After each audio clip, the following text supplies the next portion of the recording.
planning to introduce regulated short selling for the first time in Sri Lanka from the 6th of November. Regulated short selling is a concept where investors are able to benefit from price reductions in the market. If the investor expects that the price of a particular security will be reduced, he or she can sell the security in the market by borrowing the share. Then the investor can buy the security when the price reduces and settle the borrowed security to earn a gain. Under regulated short selling, there are two options for a short seller. One, borrowing the share through an SBL transaction before short selling, or short selling before borrowing through an SBL transaction. However, in the second option, short seller needs to borrow the share on the same date. If the investor fails to do so, they will be required to purchase the number of shares subject to the short sale for the buy-in board on the following day.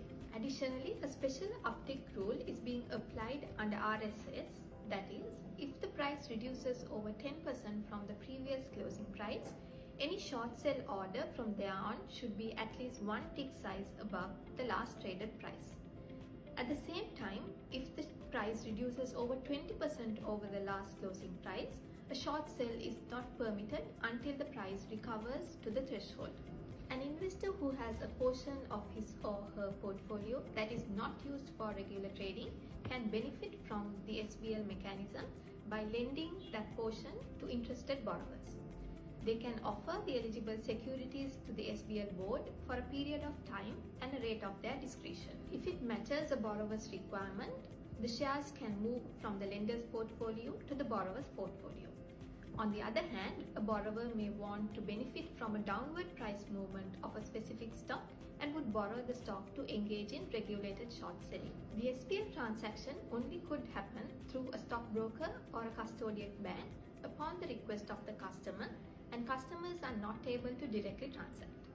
The borrower would need to keep a specific amount of margin funds as collateral to back the transaction. Upon borrowing of the securities, a lending fee needs to be paid based on the number of shares, lending rate, and the closing share price as of the return date.